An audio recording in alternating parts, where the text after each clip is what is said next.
Hi, I'm Mara Webster with In Creative Company, and today we're joined by the wonderful team behind Lionsgate's latest film, Shattered. We are joined today by Luis Prieto, who is the director of the film, as well as cast members Cameron Moynihan and Lilly Krug. And Luis, I wanted to start with a question for you because, you bring us into this world and into these two characters meeting for the first time.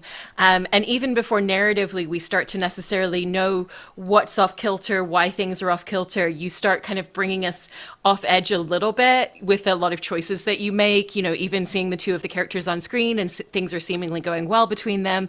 And then the music composition that comes into the background starts to kind of key us into, everything's not quite as it seems. And so I was interested in how you wanted to start creating a sense of imbalance for the audience, even before you tell us the details of why we're supposed to feel that way. Well, obviously, I will start by saying it's a thriller, so you expect things happen, right? At the same time, I would say like it's real life. This is two young people meeting one night. They really don't know anything about each other, and they decide sort of like hang out together the first night. In this case, is the character played by Lily going to the house of Chris, the character played by Cameron. And at that moment in the film, as a spectator, as a filmmaker, I don't want to. I mean, I know something is going to happen, but I don't want to know who is the good guy and who is the bad guy, to put it that way. And I think the film in that sense plays a little bit, I don't want to say stereotypes because it's not really stereotypes, but more what you might suspect is if something were to go wrong, you think like, well, this is what's going to happen. Well, that is the surprise. It's not. It's probably the opposite of what you could imagine it was going to happen. Yeah. And Cameron, when you were building out your character, did you find that the script gave you a lot of details to play off of? Because, very early on, we learn about the separation from his wife and, his relationship with his daughter, what it means to him to not be able to be a full-time parent, and then we also get to see things like the aesthetic that he has in the home that he's built for himself, the fact that he built a tech company and is retired, but is trying to figure out what direction he wants to take things in next. And so it felt like there were really a lot of details that kind of keyed us into different aspects of his life. So how did that help you when it came to your character development process? Yeah, I mean, I wouldn't say that there's a ton of detail about Chris on his life prior to when we meet him in the movie. Much of his life seems to be obfuscated in some way, almost purposefully, seemingly by the character. He's kind of taken a step away from the world around him and is hiding aspects of himself. But I don't think that was necessarily, I don't know if I needed a rich backstory with Chris to be able to understand what we were trying to go for with the character, which is we want him to feel both at arm's length in the sense of he's living this life of luxury and opulence and he's this millionaire, but at the same time, approachable in the sense that he needed to be an audience analog. We needed to be able to relate to him. And so it was about finding the links to Chris that us, the audience, are going to want to watch him or like him. And for me, that was his relationship with his daughter and with his ex-wife and how protective he is of his family, as well as his sensitivity and fondness that he has for Sky. And so it was about finding something that felt genuine in those interactions and as well as just grounded, I think with the character like Chris, because he's this multimillionaire tech guy, it would be very easy to just play him as kind of a douchey tech bro. But I think that if that was the access to the character, no one would want to watch him for the entire movie. So it was about finding something that still felt relatable, if not a bit, still a bit outside of what would be considered a normal life for a normal person. Yeah, I think that's a great point and a great access point for us in watching it, like you said. And Lily, with your character, because we learn that she's not necessarily being truthful about all aspects of herself when she first meets Chris, I was interested in what your determination was as to when she's telling him about her childhood and elements of her backstory and her history, as to whether you felt like she was actually telling him the truth or whether, everything that she was saying was a construction as a way into him. So I think this is so interesting because I think Sky was taught to be the way she is, and very early on she was very good at just observing people and seeing how she can get exactly what they want, give them that, and that way lure them in. If that's her roommate, if that's her, for example, Chris, like the men she does this with. But I think there's something about Chris that awakes that emotion in her she hasn't felt before. So I think and that's the internal fight she has throughout the movie, which is, I need to continue this and I need to do this.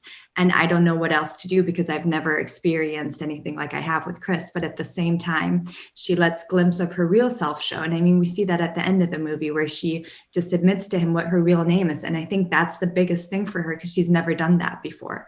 As a con artist, I think that's the greatest possession you have. And at the end, when she dies, she gives that up to him because she feels like she can trust him. So I think there's definitely, like you say, elements where she reveals more about herself than she has before. But I think she's such a traumatized person who just knows control, power, and often retreats to that, especially when she feels things. And she tries to cover those with humor or with aggression or with acts, but she doesn't really let herself feel those a lot of the time. And Luis, I wanted to talk about the house at the center of the storyline because obviously visually so much of the film takes place in Chris's house, and there's so many elements that you had to be able to find within this location. Has to be somewhere that's really isolated so that we can have those cutaways to see that there's nobody around to be able to hear anything or to step in and come and help. At the same time, it's got to be a house that really fits into his personality traits, has to be somewhere that can celebrate his love of wine, really display the art that he's spent his money on, that has all the technological facets that he has developed and wants to have within the home that also play into a lot of the narrative points, and also had to have a lot of spaces that you could carry us through with the characters and with the camera as they're kind of circling each other and coming after each other within this singular space. And so I was interested in how you found that perfect location that was going to tick all the boxes of everything you needed from it, and then some of the production design elements that you wanted to bring in to enhance that.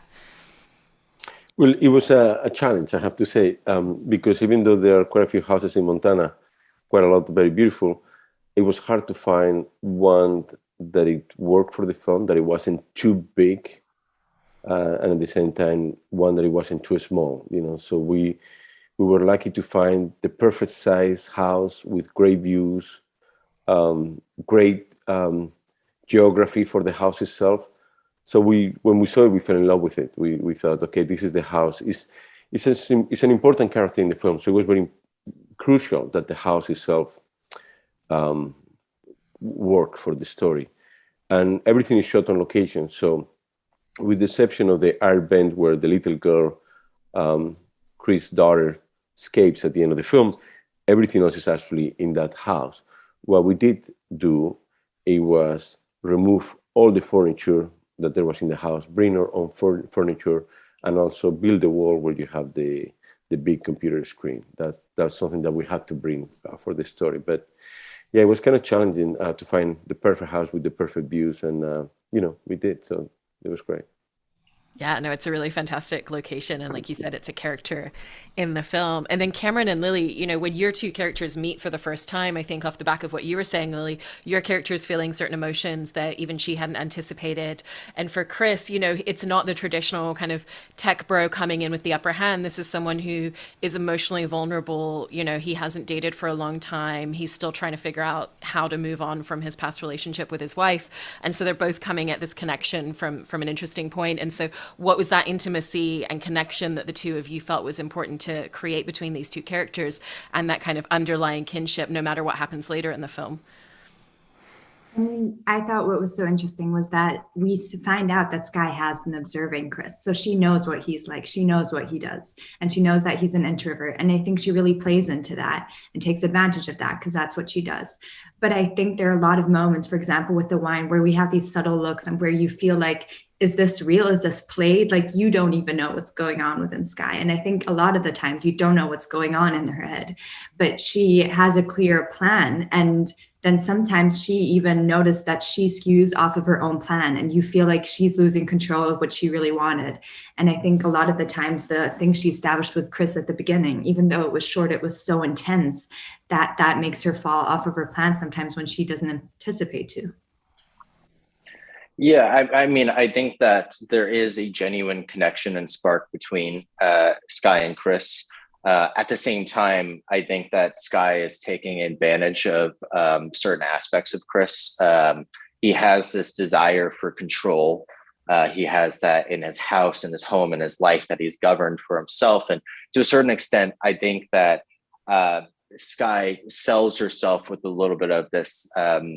Almost like a damsel in distress fantasy for Chris, and I think that Chris has some assumptions that he makes about Sky, that she's just this vulnerable girl that he's going to take under his wing and show this amazing life to. And I think that there is this aspect of Chris that does infantilize her a little bit and kind of underestimates her. And while I think that he does genuinely have an affection for her, and there is something that is genuine there, I do think that Chris's assumptions about Sky are dangerous and are ultimately his undoing. So it's kind of an interesting aspect between them. It's like there is a genuine connection there, but also he is very much buying what Sky is selling. And Lily, off the back of what Cameron was just saying and what you were saying before about, obviously this is someone who's also been watching him and kind of knows certain details. How did you want to play into that idea where he's kind of infantilizing her a little bit and kind of seeing her as very vulnerable, and at the same time not over, showing her hand too much, even just the fact that she gets into his car completely willingly, which, this is a complete stranger she's never met before. And yet there's no point where she's questioning the safety because she knows that she has the upper hand, and she's got to be the person to get him to invite her to his home and to bring him into his home without kind of making it obvious that that's what she's trying to do. And so how did you want to play those details where she's really kind of leading him in certain paths and certain directions without letting him really find out what's going on? I love that you picked up on that, because it's this very detailed play of helplessness, but also being very smart. And she knows that she is in control. And I think that gives her like this foundation of security. And at the beginning with the music, I think it can almost seem like, oh, what is he going to do to her? But then it quickly twists and you notice, oh, he's the victim. And actually, she's the one doing things to him. And I think at the beginning when they meet in the supermarket and everything, like she really wants to play into that helpless woman. Oh, please help me. I have this horrible roommate. And I think that's her way into his house. And she knows that he's going through a divorce, that he's very lonely up there. And so if he meets someone in the supermarket, one of the places he goes to at night, because that's when he feels safe, that's one way into his heart and into his house.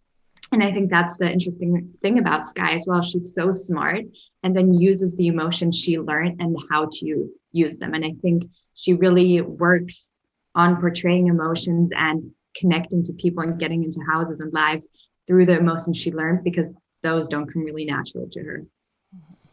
And for the three of you, did you have much of an opportunity to rehearse any of the scenes before you started filming, or even before you would go into shooting something once you're in the production? Or was it really very much about finding the essence of a scene or finding character moments as you were filming and as things were moving forward? Well, it was a little bit challenging our schedule. So Lily and I, we had a little bit more of time to talk about the character, to do a few rehearsals, but Cameron came in the game a few days actually before we started shooting. So we had the opportunity to talk a little bit about the characters, to go a little bit through the main scenes, but we didn't really have that much time to rehearse. So we were a little bit obviously fresh, but at the same time, we try every day before we shot every scene to make sure that we were happy with the blocking, that we knew what we were going to do. So even if sometimes it took us sometimes to play with it, we knew that we had the scene that we wanted. And, we shot the film in 20 days. So we didn't have that much time either to play before shooting every scene. So these two guys were extremely well prepared every day. And that's basically what it made it possible. They were on top of their game. And what were the key components for the two of you in the preparation that you did before you walked onto set so that you could jump into your characters and to be able to film in that way that Luis was just mentioning? I mean, for me, it was a lot of like physical and emotional preparation because, as you said, Sky is very physical. So it was stunt training, just learning how to use all the weapons she uses, that because they're unusual weapons, a katana, an ice pick, I mean, a scissor, she takes everything. And I think for me, it was knowing how to use them also in a safe way on set to make sure that, because safety is number one on set, to make sure that you don't hurt anyone doing the right movements. And stage fighting is also very different to real fighting. And then it was the emotional part, which I really worked on because I also like study psychology. So I really wanted to dive deep into the psyche of Sky and did a lot of research on just her backstory, her history, how she became the person she became. And walking onto set with that and then talking with Lewis a lot before we started shooting, I had like this foundation of Sky, and it was great getting on set and getting to show parts of her that I've been working on. And how about for you, Cameron? Well, I broke my leg for real a year before we shot this. So I think it was method acting. I just didn't know I was doing it yet, but I was really just getting into character ahead of time. Man, you're so good. So good. I sometimes you don't even know it, but you're really just getting into getting into a role just way ahead of time, just really preparing yourself for it. But even Daniel Day-Lewis doesn't do that a year ago. No. How many legs has Daniel Day-Lewis broken for a role? As far as I know, 0. So that's right. Caught that, Daniel. In fact, tops to your performance, man. You really know how to prepare yourself. Well, Cameron, you also have to play some incredibly physically intricate scenes as well, similar to Lilly. You've got the moments where you're completely tape bound to a wheelchair where he's trying to escape. At the same time, his leg's in a cast and, he's kind of trying every different possible way. And with the limited mobility as he's trying to get out of the house, as he's trying to figure out an escape through the snow. And so how did you navigate a lot of those very physical scenes for yourself and finding how you wanted to play them?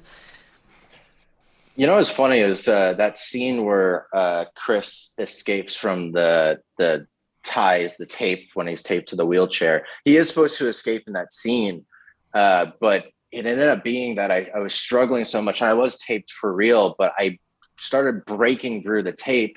And credit to Luis for not calling cut. I started breaking through it, and I just continued to break through it. And I think I ended up actually just straight up breaking through the wheelchair as well. But I broke through and escaped for real. And so what you see in the movie of him breaking out of the constraints was just me actually breaking out of the tape for real. So I don't know. I don't know how much you can really prep for something like that beyond just preparing yourself mentally for the fact that it's not going to be the most comfortable thing in the world, which is okay. I mean, I think that we don't necessarily make things to be comfortable. We make things because it's interesting and a challenge. And it's, so much of what is fun about it is that it's not necessarily the most easy thing in the world. But there was not that much preparation that I could do physically beyond just being okay with it being uncomfortable for a little bit. I want to add that I have to say, aside from preparing for the role a year earlier by breaking his leg, what jokes aside, it was actually extremely useful for, I wouldn't mind for you, Cameron, but also for me, because I knew that you knew what you were talking about every time we were shooting. And, the leg, it was in the cast. You knew how it felt better than anyone else. And I knew that, okay, I don't need to worry about that aspect because it's completely under control. I think also in that scene where you break the wheelchair, because I think Anders really ended up being broken after that scene. When you liberate yourself, I think not only your performance is amazing, it was you also knew that from that scene onwards, we were going to be working without the wheelchair. So you were probably just dying to get out of that wheelchair. Absolutely. Yeah. Bring in the reality. And also, I very much know what it feels like to be tied up by a female partner. So, all right, bad joke. With the directing as well, I was interested in some of the choices that you made with costumes, because there's some really great visual moments, whether it's John Malkovich and the great kind of like zip up shell suit jacket that he wears throughout the film, or whether it's Lilly when you have her wearing all white, so that then when there's a moment where she's covered in blood, it's a really visceral image on screen. And so what were a lot of the important costume details that you wanted to find? Well, again, it's a movie with very few elements. There are very few characters, very few locations. So it felt that everything was important, and they hardly changed clothes, with the exception of the character of Lilly, who only keeps changing clothes in every scene. So it was very important in the character of John Malkovich to have the perfect outfit that immediately we knew who he was. And I remember working with the costume designer and choosing a few options, and that the option that John wears in the film, it was the most outrageous one. And I told the costume designer, like, listen, this is great, but I don't think it's going to go for it. This is too much. And yet, when John saw the option, he said, like, well, definitely I need to go for that one, no?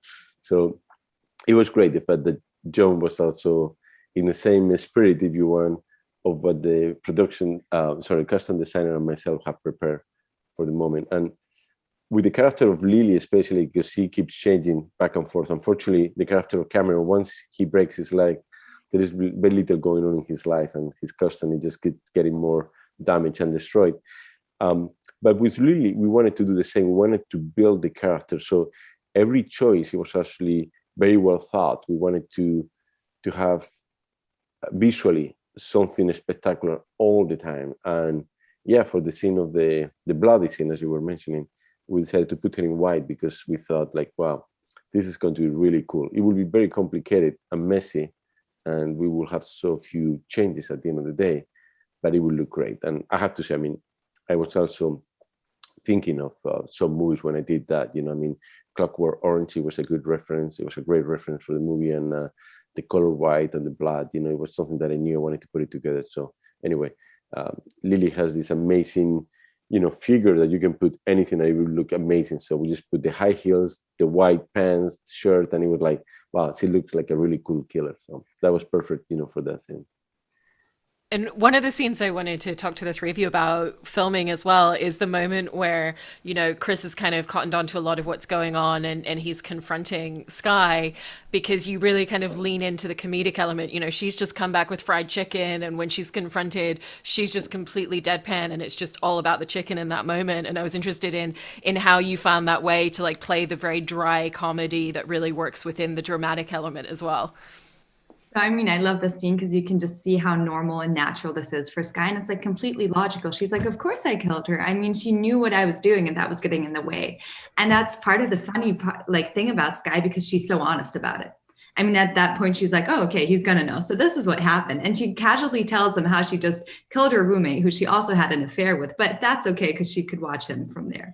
And I think there's this funny part to it that Lewis really highlighted. He said throughout the entire scene, don't turn back to him. Don't look at him once. And I thought that was a bold choice. And I was like, okay, let's try it. And I completely trust Lewis. And we did it. And it felt amazing because Sky is so in her world that for her, it was like, oh, yeah, it's natural for me to do this because she came into my way. Like, why would I not?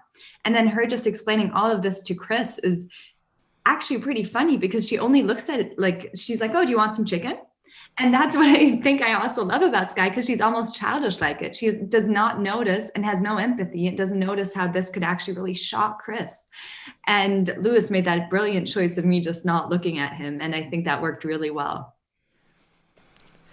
Aside from the choice of not having Lilly turn around, what were some of the other components of that scene that you really wanted to make sure kind of came together, either visually or what we saw through their performances, Luis? Well, I think the most interesting part of that scene to me is the fact that there are two trains going in two opposite directions, and maybe one of them is not moving. But it was very interesting, the fact that Lilly was working her character in one direction, and the character of Cameron is in the opposite. It's in a completely different world. He just saw some shocking news on TV. He wants some immediate answers.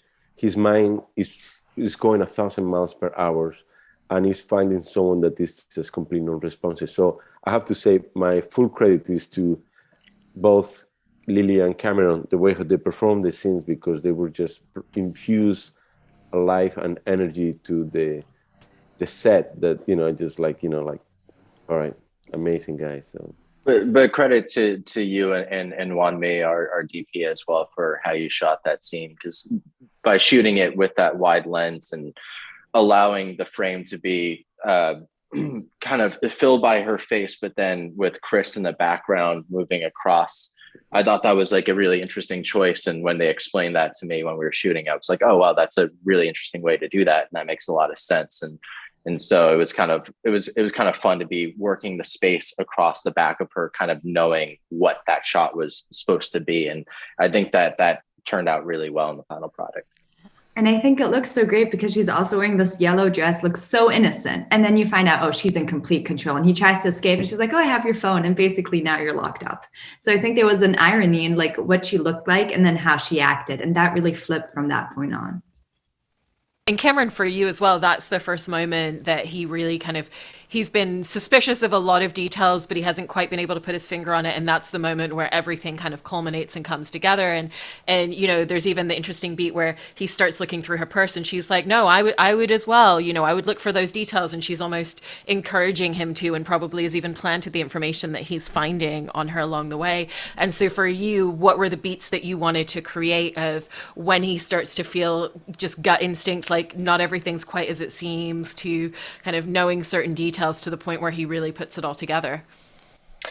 Well, I think that this is something that is a credit to the script, and something that I really did like about it was the fact that I think that a lot of movies of this type, they would have made the reveal of Sky be like a late second act or a climax in the movie where it's, is she good, is she bad? But instead that is brought much earlier into the movie where it's not necessarily about that. And by doing that, it helps mitigate a little bit of Chris not being a complete idiot. You know, he is a seemingly pretty intelligent person. That being said, very intelligent people also sometimes have big blind spots. Sometimes those things do go together. But I felt that it was a natural progression where he starts to have an instinctual feeling that something isn't quite right, but he doesn't know necessarily what it is. And I think that sometimes, like in life, when things are going particularly well, we have this natural instinct to think, oh, this is too good to be true. And I almost think that Chris overly intellectualizes his way out of his suspicions, where he thinks, oh no, I'm being crazy. This girl is actually just great, you know? And so we have this moment of reveal, and it's almost like he's in denial after the reveal. It takes, even after she says, you know, I killed her, I did this, he's still in shock. And it's not really into the next scene after that he starts to come to grips with this fact when he's tied up and about to be tortured. So I think it was kind of riding that line of giving him some sort of awareness and not making him just extremely frustrating from an audience perspective, where he's completely unaware of. Sometimes movies of this type have these protagonists that are just completely incapable. And I liked that they gave him enough of an awareness that we're not shouting at him the entire time, like, come on, man. But yeah, you know, that's credit to our writer more than you know, any decision just by an actor. Yeah. And the other scene that I wanted to ask the three of you about is the moment later in the film when, you know, the two of them are almost encircling each other within the space. You know, we have Chris, who's kind of locked away behind a door, but has the technology of the house to throw Sky off balance. And she's kind of on the attack, but not necessarily sure where she needs to direct that attack. And there's so many elements within the composition of that as well, because you've got the lighting changing consistently. You've got the use of music, and even just what that music is to really add to the scene, and was interested in how all the details and aspects of that scene came together as well. Well, originally in the script was slightly different. There was a big element of that we couldn't afford, and it was the whole house. The sprinkler system of the house was going off, and the whole house get flooded. That's how it was in the script. But once we decided to shoot in a real location, we knew that that wasn't going to happen, because we would have destroyed this really beautiful house. So we had to figure out an alternative, and that we brought in sort of the spirit of the technology that, in a way, it was already in the script. You know, it was breathing in the script. So then it was really just trying to figure out every single riddle that you can have to make it work, and just push it to the limit. And what else can we do? And sort of like try to plan as much as we could, knowing that then we will fill those gaps in post-production, like with the music or sound effects of the house alive, basically, because that's what Chris is doing. He's controlling the house, and the house that has been more or less a passive character now, it takes its own life, and that's also part of the ending. And it was just very interesting, and in a way, very challenging too, because what it's going to be, but at the same time, it's all made of very small pieces. So you're just sort of in a way hoping that you haven't made any mistakes, because it's a puzzle, and if you are missing a couple pieces, you don't have the puzzle. So I feel just very lucky that we got everything that we needed to make it work. Also because we shot the scene at the very end of the film, and it was very complicated for every single reason. We also have the last fight of the movie, and it's a very complicated fight where we have Lily, Cameron, Shasha, the ex-wife of Chris, plus the little kid Ridley, and it's a very intense fight, and we just didn't have that much time to shoot it. So we were always shooting faster than we would have liked, and I have to say, they were all amazing and did an incredible work, just bringing it all together. Yeah. Well, I love all the details that went into all of these moments, and thank you so much for sharing all of that and talking with us about the movie, and congratulations on everything. Thank you. Thank you.